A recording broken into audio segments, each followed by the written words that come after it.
Oras, salam reformanda, Masiha Holongan.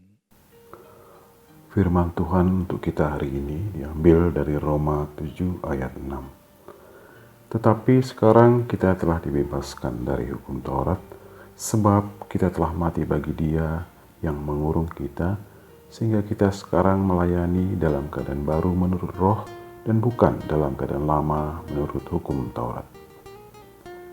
Pertemuan dan penerimaan Paulus akan Kristus membawa perubahan dalam pola pikir dan pola tindaknya. Pemahamannya yang tadinya berpusat pada hal-hal yang kelihatan, sekarang beralih kepada hal-hal yang tidak kelihatan.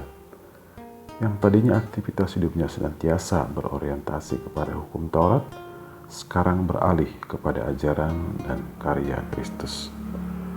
Paulus melangkah dari pola hidup lama kepada pola hidup baru, pola hidup kedagingan kepada pola hidup rohani.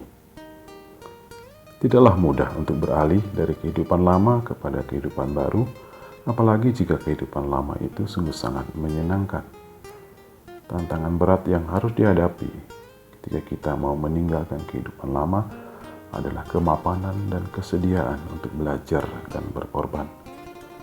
Semua tantangan ini akan dapat kita kalahkan ketika kita sadar bahwa itu tidak berguna, itu sia-sia, dan kehidupan baru lebih menjanjikan. Sekalipun kenyataannya sikap ini tidak semudah mengatakannya. Demikianlah contoh betapa kuasa dosa itu sangat kuat mengikat setiap orang yang sudah dicengkeramnya, yang berusaha untuk meninggalkannya. Sikap ini disadari Paulus.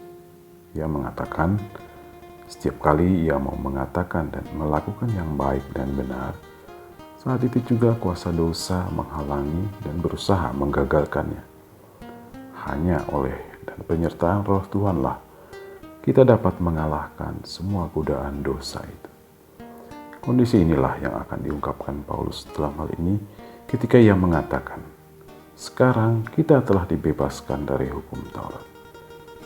Tadinya kita berada dalam ikatan hukum Taurat yang membebani kita dengan hukum-hukumnya.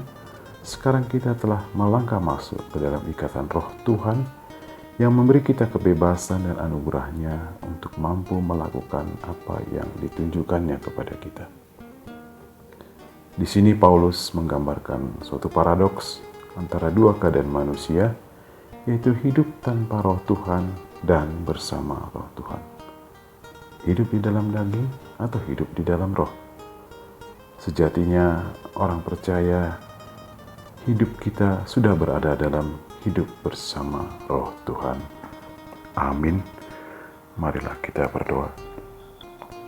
Ya Tuhan, terima kasih karena Engkau telah mengantarkan kami dari pola hidup yang lama kepada pola hidup yang baru. Ajari kami untuk hidup dalam ikatan Roh-Mu, agar kami dimampukan melakukan apa yang menjadi kehendak-Mu. Amin. Anugerah Tuhan kita Yesus Kristus dan kasih setia Allah Bapa serta persekutuan Roh Kudus menyertai kita dari sekarang sampai selama-lamanya.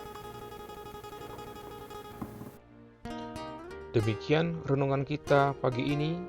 Selamat berkarya bagi Tuhan. Salam reformanda, Masiha Holongan.